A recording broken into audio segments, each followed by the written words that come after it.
যাচ্ছে সেই জায়গায় আমরা মানে থিক লাইন বা ফার্ম লাইন আঁকবো। আর ডটেড লাইন কোথায় আঁকবো? হয়তো বস্তুটা হ্যাঁ বস্তুটার অ্যাকচুয়ালি আছে, ওই এজটা আছে, কিন্তু আমরা এখন দেখতেছি না। হ্যাঁ, মানে দেখতেছি না মানে কোনো একটা মানে ইয়েতে এজের কারণে সে ঢাকা পড়ে গেছে, যার আমরা দেখতে পারতেছি না। তখন কিন্তু আসলে তো বাস্তবে আছে, তখন আমরা ওইটাকে হিডেন লাইন দিয়ে আমরা প্রকাশ করে দিই। আর সেন্টার লাইন তো অলরেডি বুঝতে পারছো, যেখানে তোমার সার্কেল রাখবা সেখানে আমার ওই সেন্টার লাইনটা আঁকতে হবে, এবং সেন্টার লাইনটা কীভাবে আঁকতে হবে সেটা আমি বলে দিচ্ছি। হয়তো ভাইবা তো বললাম একটা সার্কেল আছে, তুমি সেন্টার লাইনটা আঁকো, ঠিক আছে? ডট দেখে দেখা যাবে, দেখাই দিতে হবে যে কীভাবে সেন্টার লাইনটা হয়। সেন্টার লাইনটা আঁকবা কীভাবে সেটা তোমাকে বলতে হবে। যেমন ধরো যে ধরো একটা সার্কেল আছে, আমি সেন্টার লাইনটা কীভাবে আঁকবো এটা আমি যদিও আগে আলোচনা করছি, তারপরে এখন আবার একটা আলোচনা করছি, ঠিক আছে? তারপরে এটা ডাইমেনশন লাইন। হ্যাঁ, তাহলে তোমাকে আমি বললাম যে এই একটা ধরো একটা স্কোয়ার আছে, এটার একটা এজের লেন্থ 5 মিলিমিটার, তুমি ডাইমেনশনটা দিয়ে দেখাও, ঠিক আছে? তাহলে তোমাকে এই ডাইমেনশনটা যদি দিতে পারো তাহলে আমি তোমার সঙ্গে একটা ভালো আইডিয়া নিব। আর নাইলে তো সারা বছর ফাঁকি মারছে, এখনও কি আর এই দুষ্ট ছেলে এতদিনে এই কথা বলে হবে? ধরো এই একটা এজ আছে, হ্যাঁ, এখন আমার এই লেন্থটা ধরো 5 সেন্টিমিটার, তাহলে এই যে আমরা দিলাম 5 সেন্টিমিটার, ঠিক আছে? বুঝলেন? জি স্যার, বুঝছি স্যার। আচ্ছা, তারপরে হচ্ছে যে সেকশন লাইন বা ডাইমেনশন লাইন, হ্যাঁ, তারপরে সেকশন লাইন।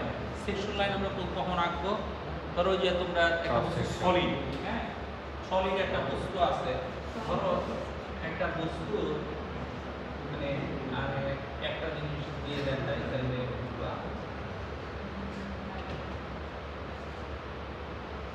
ধরো এই বস্তুটার এখানে একটা হোল আছে, কিন্তু এই পোর্শনটা তোমার সলিড, তাহলে আমরা এই জিনিসটা দেখে আমরা বলবো যে না, এই বস্তুটা এই পোর্শনটা সলিড, এতটুকু এবং এতটুকু সলিড, আর হাফ ভিতরে যেটা আছে সেটা হলো ফাঁকা, ঠিক আছে? তারপরে কি আছে? Cutting line, cutting pan line. এটা তো তোমরা ওই যে প্রসেশনাল ভিউ আঁকছো না, ওটা তো দেখাই দিছো। তারপরে তোমার ব্রেক লাইন। আচ্ছা, ব্রেক লাইন জিনিসটা কি বুঝো কি না জানি না, ব্রেক লাইন বলতেছি করাই নেই, তেমনি কি করাবো না? তখন শেষ মুহূর্তে এসে পড়ছে, যদি না করাই আর তুমি যদি কও যে অমুক স্যার ক্লাস নিয়েছিল আমাকে পড়ায় নাই, তাইলে তো আমার ইজ্জত হয় না। হ্যাঁ,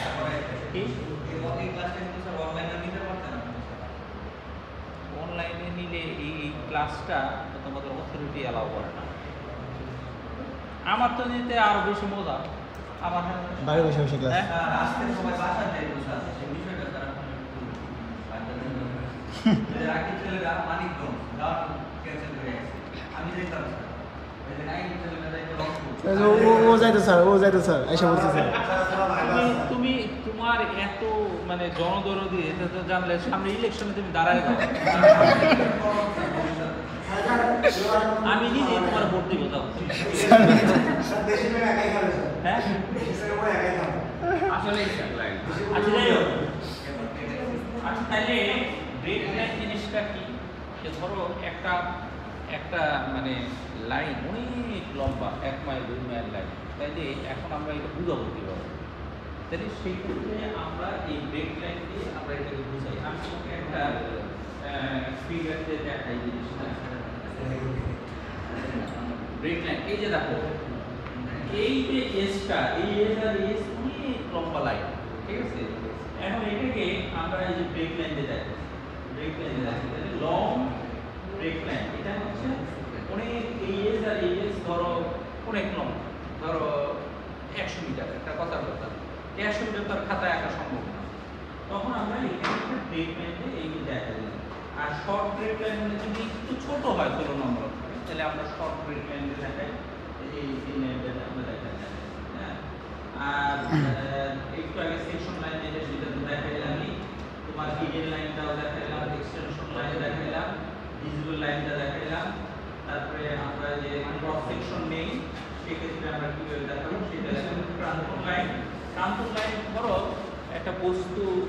দেখছো এই বস্তুটা যে সরল দোলক ছিল না, এটার মুভমেন্ট এখান থেকে এখানে যাইতে পারে। ধরো এই বস্তুটার অরিজিনাল পজিশন এইটা, কিন্তু সে এই পর্যন্ত তার মুভমেন্ট আছে, তাহলে এখানে আমরা ডটেড লাইন এই লাইনে দেখে এটাকে ট্রান্সফর্ম লাইন, ঠিক আছে? আচ্ছা, আর কি কিছু আছে আমাদের ট্রান্সফর্ম লাইন? আইসো কাটিংটা, আইসো কাটিং কোনটা? স্যার এর আগে ছিল কাটিং এর পরে আইসো কাটিং লাইন ছিল, ওইটা কি ওই বৃত্তের মতো ওইটা? ও আইসো কাটিং প্লেন লাইন। আচ্ছা, এইটা আমরা এইভাবে দেখাইতে পারি, এইভাবে দেখাইতে পারি, সমস্যা নেই, একই। হ্যাঁ, আচ্ছা এইটা গেল। এখন আসো যে মেইন ইয়ে বলতে আসো যে তোমাদের তো ভাইবা কোশ্চেন হয়ে গেছে স্যার, আপাতত আর এদিকে কিছু নাই। আচ্ছা, এই জিনিসটা তোমাদের যা জানা থাকতে হবে। এখানে তো 6/10, হ্যাঁ 10/6। আমরা যেটা দিচ্ছি এটা 60 মিলিমিটার বাই 120 মিলিমিটার, অর্ধেক। ঠিক আছে? তাহলে আমাদের 6/12 মিলিমিটার, কিন্তু এটা আমাদের একটু বড় হয়ে যায়। আমরা একটু তোমাদের 10/6 স্যার। কত দিছিলাম? 10/6 10/6। 6/10, 10/6 এগুলো একটা স্যার, একই। ঠিক আছে, তাইলে আমরা এখানে তো আমাদের ইউনিভার্সিটির নামটা লিখবো। হয়তো আমরা বলে দেই এই বক্সে, এটা তোমার বক্সটা ঠিক মতো হয়েছে কিনা আমি এটা চেক করলাম, ওটা যদি না হাতে মার্ক কাটা যায়, তাহলে তোমার ইউনিভার্সিটির নামটা থাকবে, তুমি কি ড্রয়িং করতেছো সেই জিনিসটা থাকবে। এখন তোমার তো ধরো যে ড্রয়িং যদি আমি দেই যে অর্থোগ্রাফিক ড্রয়িংও দিলাম, আবার ক্রস সেকশনাল দিলাম, তাহলে তুমি কি করবা? তাহলে orthographic drawing and cross sectional দিলেই, orthographic view and cross sectional ভিউটা দিলেই আমি বুঝবো যে একটা অর্থোগ্রাফিক ড্রয়িং আর একটা আইসোমেট্রিক ড্রয়িং, এই জন্য সেইটা লেখছি। আর যদি শুধু অর্থোগ্রাফিক ভিউ বলে তাহলে আমরা অর্থোগ্রাফিক ড্রয়িং দিই, ঠিক আছে? আচ্ছা, তারপরে আসো টাইটেলটা তো হইল স্কেল। স্কেল জিনিসটা কিন্তু অবশ্যই ভালো করে পড়ো। স্কেল না পারলে মানে তোমরা কার কাছে ড্রয়িং করছো এই কথা যদি কেউ শুনে আর স্কেল যদি না পারো, তাহলে তোমাদের সম্মান যতটুকু যাবে তার চেয়ে বেশি সম্মান যাবে আমার। জি স্যার, এটা একদম বাস্তব। হ্যাঁ, ঠিক কইছিস। বুঝতে পারছো? জি স্যার। এই স্কেল জিনিসটা কি, এই জিনিসটা বুঝতে হবে। আমি আবারও এটা রিপিট করতেছি, কারণ এটা খুবই একটা গুরুত্বপূর্ণ জিনিস, ঠিক আছে? তাইলে এই স্কেলে আমরা কি লিখবো? স্কেল দেখি আমি কত ক্লাস তো বলছিলাম, তুমি কে বলতে পারে আর কে বলতে পারে না, এটা একটা পরীক্ষা আছে।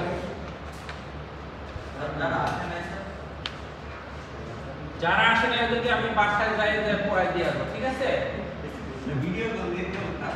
আচ্ছা, ঠিক আছে, তাহলে 1:1, আরেকটা হচ্ছে 1:2, আরেকটা হচ্ছে 4:1। তুমি এইটার মানে কি বলতো?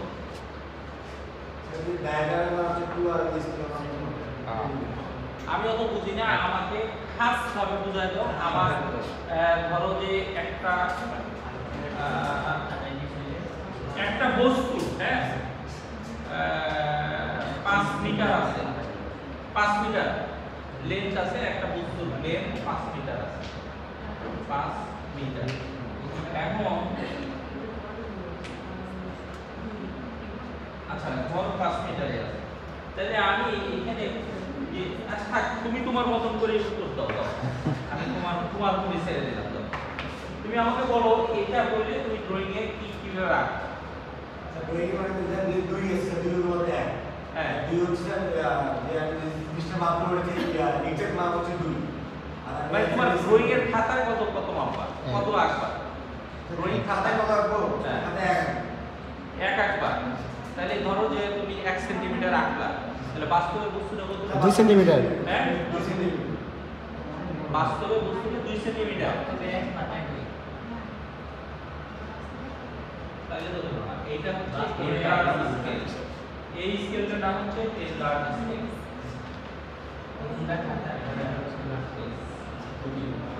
লার্জ স্কেল এটা হচ্ছে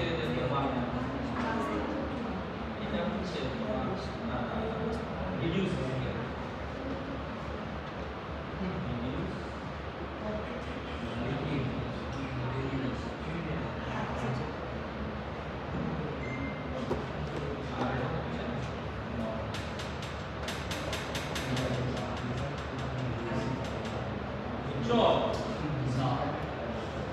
হচ্ছে নরমাল স্কেল, যা ডাইমেনশন আমি তাই খাতার মধ্যে আছে, ঠিক আছে।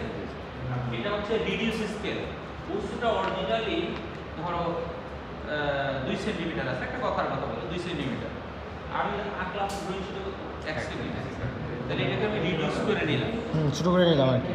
মানে আমার এই প্রথম যে প্রথম যে মানে অনুপাতটা যেটা দিচ্ছি সেটা হচ্ছে আমার ড্রয়িং খাতা, আর এই সাইডে যেটা সেটা বাস্তব বস্তুটা, বুঝতে পারছো? তাইলে 1:2 হচ্ছে রিডিউস স্কেল খাতা, তাহলে খাতায় যদি আমি 1 সেন্টিমিটার আঁকি বাস্তবে বস্তুটা হচ্ছে 2 সেন্টিমিটার, 2 সেন্টিমিটার, তাহলে আমি বস্তুটাকে রিডিউস করে আঁকছি, তাই না? আচ্ছা, এটা হচ্ছে এনলার্জ স্কেল, তাহলে এটা হচ্ছে 2:1, তার মানে আমি যদি খাতায় 2 সেন্টিমিটার রাখি বাস্তবে হলো 1 সেন্টিমিটার, তাহলে আমি এটাকে রিডিউস এনলার্জ করে রাখলাম, মানে 2 সেন্টিমিটার করে জায়গায় আমি মানে 1 সেন্টিমিটার জায়গায় 2 সেন্টিমিটার রাখছি, তাহলে আমি এনলার্জ করে রাখছি, তাই না? তাহলে এই যে এনলার্জ স্কেল, এটা রিডিউস স্কেল, এটা হচ্ছে নরমাল স্কেল। আমি বারবার করে বলতেছি স্কেল সম্বন্ধে কিন্তু ভাইবা আমি বলবই, হ্যাঁ জি স্যার, তোমার যারা ক্লাস করছো তারা গেইনার হবে ইনশাআল্লাহ, ইনশাআল্লাহ। হ্যাঁ ক্লাস স্যার, বুঝি নাই? Plus plus I sir, plus plus. আচ্ছা, তুমি ধরো যে হয়তো তুমি ডি পাইতা, আমি ওই জায়গায় প্লাস দিয়ে দিব, একটা ডি প্লাস দিয়ে দিব। না এটা স্যার এত খারাপ স্যার মরে যাবো স্যার, প্লাস দিতে বলছে না? স্যার দেখে মরে যাবো sir. Sir suppose Need four, sir. ও তো প্লাস দিতে বলছে, 4 লাগবে আমাদের, আমরা চেঞ্জ করলাম এখন। ও প্লাস দিতে বলছে না? এর সাথে ক্লাস হ্যাঁ? শেষ বিলিপি শেষ স্যার, রেড সিগন্যাল স্যার। আচ্ছা ঠিক আছে, ও একটা প্লাস দিতে বলছে, আমি ওর একটা প্লাস দিয়ে দিব। যে এর সাথে ক্লাস দিন কার সাথে দিব সেটা তো তুমি আগে বলো না। স্যার আমি বলতেছি এর সাথে দিন। স্যার তোমার চিন্তা করে দেখ, স্যার আমার এর সাথে স্যার, কেন আমাদেরকে না কেন আমি কি না করছি তোমারে? তুমি বলছো একটা প্লাস দিতে, আমি একটা প্লাস দিব। স্যার আমার এ প্লাসের সাথে এ প্লাস ওরাও না করে, কাউরেই না করে। আচ্ছা তাইলে আমরা স্কেল রাখলাম, ঠিক আছে? আচ্ছা যাই হোক, সত্যি কথা বলতে কি, যতই মানে এখানে যাই বলি না কেন, তোমার কাগজ কলমে তুমি ঠিক থাকলে আমার কোনো মানে হাতে কলমে নাম্বার ঠিকই থাকবে স্যার। হ্যাঁ ঠিক থাকবে। এখানে আমি যতই তোমার বলি না কেন, তোমার পেপারে এবং ভাইভাতে যদি তুমি খারাপ করো, আমি কোনো অবস্থাতেই আমি কিছু করতে পারবো না। এটা সত্যি। পারবেন স্যার। হ্যাঁ, ফেল তো পারবে না। ফেল করাবে কেন? তুই তুমি ডাকতে যদি না ফেল পারো করতে চাও, স্যার ক্লাসে যেগুলো করছি ওগুলোর উপর মার্ক কিভাবে আপনি পাবেন? শোন, বেশি জিনিস জানতে চাই আমরা। ওকে স্যার, আপনি বলছেন। বেশি জিনিস যদি জানতে চাও, তাহলে একেবারে বেশি অ্যাকুরেট করতে গেলে তুমি যে গেট পাইবে সেই গেট থেকে কমে আসতে পারে। হারিয়ে যায় স্যার। কারণটা আমি বলি, প্রথম দিকে তোমরা যখন ড্রয়িং করছো, তখনকার ড্রয়িং আর এখনকার ড্রয়িং কিন্তু তোমাদের ফাটার ডিফারেন্স হয়ে গেছে। তোমরা আগের থেকে এখন ভালো করছো না? আকাশ পাতাল। এখন যদি ওই প্রথম দিকে মার্কিং যদি করতে থাকি একই অনুপাতে, তাহলে তো রিডিউস হয়ে যাবে না। থাক, দরকার নেই। সুতরাং এই জন্য বলছি, বেশি জিনিস ঘাটাঘাটি করতে যাও না, তোমরা আমার উপর ছাইড়া দাও।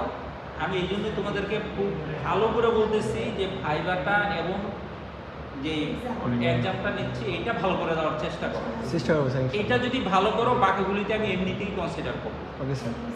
ঠিক আছে নাকি? স্যার আমি চাই স্যার।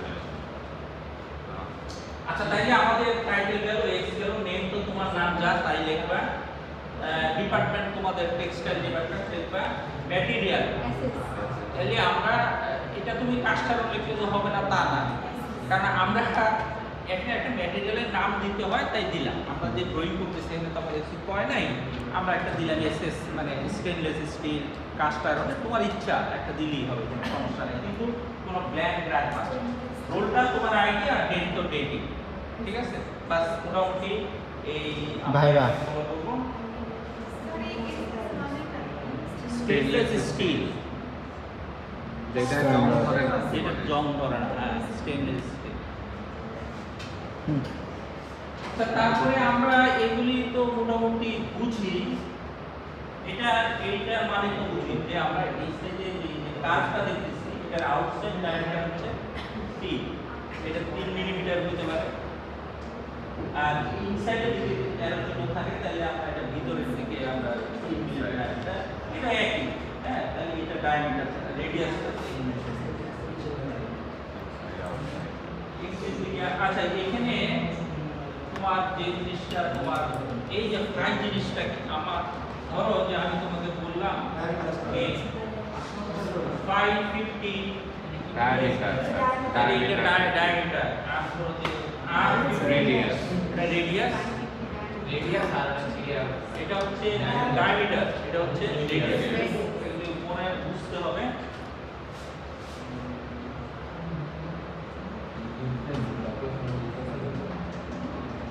আচ্ছা, এখানে পিচ সার্কেল ডায়ামিটার একটা আমরা শিখছিলাম না? পিচ সার্কেল জিনিসটা কি? এই মাহমুদ, তোমার নাম সুমাইয়া না, ডিস্টার্ব করো, ভালো হবে। আচ্ছা শোনো সুমাইয়া, একটু মনোযোগ। আমরা পিচ সাইকেল সম্বন্ধে আমরা একটা আইডিয়া পাইছিলাম গত ক্লাসে। পিচ সাইকেল জিনিসটা কি বলছিলাম? এটা একটা ইমাজিনারি লাইন। এটা আসলে কোনো লাইন না, এটা একটা ইমাজিনারি লাইন। এই যে সার্কেলগুলি দেওয়া আছে, এই যে সার্কেল, হ্যাঁ, এই সার্কেলগুলি একটা সেন্টার পয়েন্ট, এই পয়েন্টটা যে আছে ইমাজিনারি লাইন একটা আমরা মনে কল্পনা করে এই ড্রয়িংটা আঁকা হয়েছে, ঠিক আছে? এটা একটা ইমাজিনারি লাইন যেখানে ওই বৃত্তের সার্কেলগুলো সব মিট করছে, ঠিক আছে? এটা বলতে পারলে এই সার্কেল কি, এটা একটা ইমাজিনারি লাইন যেখানে তোমার সবগুলি কোণ মানে সেন্টার পয়েন্টগুলি ওই ওই ওই মানে ওই ওই রেখাটার উপরে অবস্থান করতেছে, ঠিক আছে? তাহলে পিচ সার্কেল যদি আপনি জিজ্ঞেস করি তাহলে পাওয়া যায়? চেষ্টা করবো স্যার, আমরা স্যার অবশ্যই স্যার। তুমি চেষ্টা করলে আমিও চেষ্টা করবো, যাও। না স্যার, আপনি তো স্যার চেষ্টা করে পাস না, পারলে আমার মার দিতে সমস্যা কি? তাই না? স্যার, অনেক কিছু তো মনে থাকে না স্যার। পারবো স্যার, মনে চেষ্টা থাকবে না করবো। তো মনে থাকবে কি? ওই যে কোন দেখছো? জিনিস পারবে না? ওই যে নোট করে রাখতেছে, দেখছো? স্যার, তুমি তো নোট করো না। স্যার নোট করতেছি স্যার। কোথায় নোট করতেছো? ফোনে স্যার। রেকর্ড করতেছো? জি, স্যার। ওরে শালার দুষ্ট রে।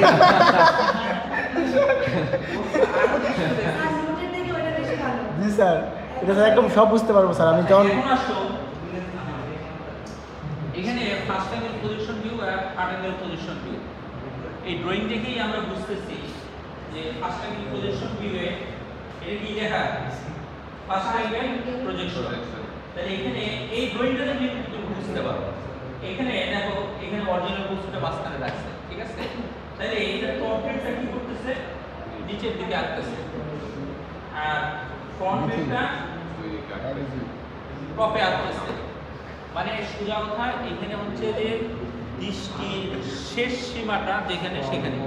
আমি টপের থেকে যদি দেখি বস্তুটা নিচের দিকে না, ফার্স্ট অ্যাঙ্গেল পজিশন ভিউটা হচ্ছে দৃষ্টির শেষ সীমা যেখানে। ফার্স্ট অ্যাঙ্গেল পজিশন ভিউটা হচ্ছে দৃষ্টির শেষ সীমাটা যেখানে। আমরা যদি টপের থেকে দেখি তাহলে বটমে তো আমার দৃষ্টির শেষ সীমা না, সেই জন্য আমরা টপ ভিউটা নিচে আসতেছি। আর ফ্রন্ট ভিউটা আমরা ধরো এই উপরের দিকে, ফ্রন্ট দিকে আমরা উপরের দিকে দেখতেছি, তাহলে এইটা ফ্রন্ট ভিউটা উপরে আসতেছে, ঠিক আছে? আর লেফট, ধরো আমি রাইট হ্যান্ড সাইডেতে দেখতেছি, রাইট হ্যান্ড সাইডেতে দেখলে লেফট সাইডে আমার দৃষ্টির শেষ সীমা, তাহলে আমরা রাইট হ্যান্ড ভিউটা লেফট সাইডে আঁকবো আর লেফট হ্যান্ড ভিউটা রাইট সাইডে আঁকবো। এটা হলো ফার্স্ট অ্যাঙ্গেল পজিশন, ঠিক আছে? আর থার্ড অ্যাঙ্গেল পজিশন এটা হলো ইন্টারন্যাশনাল অর্থোগ্রাফিক।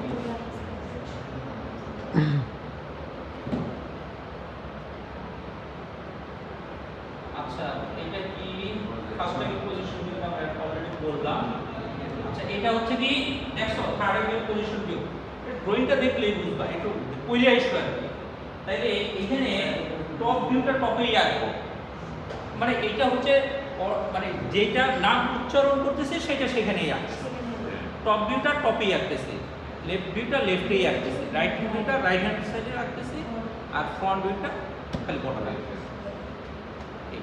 ওইটার মধ্যে এটা তফাৎ শুধু এটা একটু এই কর্নারে রাখছে। তো টপ ভিউটা শুধু এই ফার্স্ট অ্যাঙ্গেল ভিউতে এই কর্নারে রাখছে। ফার্স্ট অ্যাঙ্গেল পজিশনতে টপ ভিউ বটমে আসছে, ফার্স্ট অ্যাঙ্গেল পজিশন ভিউতে হ্যাঁ, দৃষ্টির শেষ সীমা যেখানে সেখানে যেখানে সেখানে আচ্ছা এখন আরেকটা জিনিস যেটা না বললেই নয়, ফ্রন্ট ভিউ সেটা মনে আছে কিনা জানি না। দেখো এটার থেকে আরেকটু সুন্দর করে আসছে,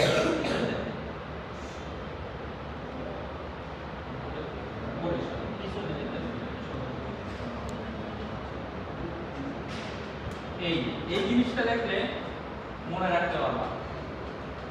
এখানে কি আছে, ফ্রন্ট ভিউর হাইটটা সাইড ভিউ হাইটের সমান, আর ফ্রন্ট ভিউর উইডথটা টপ ভিউর হাইটের সমান।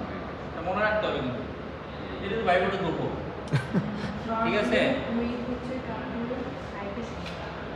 সাইড ভিউ উইডথটা কার সমান হবে?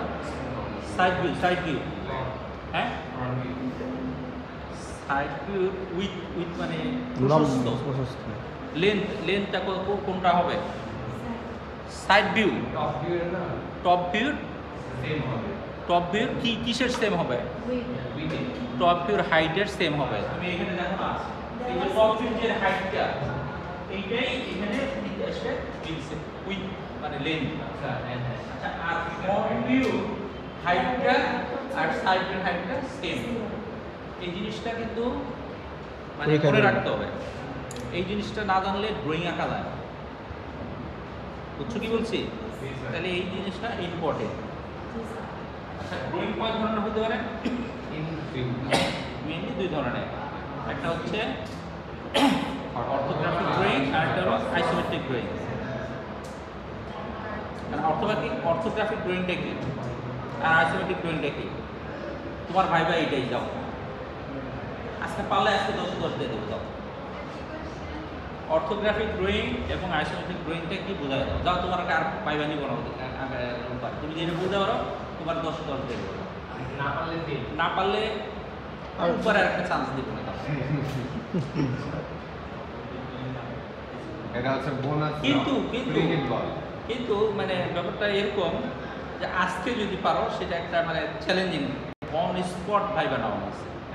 ওইটার যে একটা মানে একটা মানে কি বলা যায়, এটা ফ্লেভার আগামী রোববারের ফ্লেভার সেম হবে। আজকে হলো যে চ্যালেঞ্জিং একটা প্রিপারেশন ছাড়া। হ্যাঁ, আমাদেরও তাহলে একটা বলেন। ঠিক আছে, তোমার বলবো ফ্রি বল দেওয়া যায়। হ্যাঁ, অর্থোগ্রাফিক ড্রয়িংটা কি?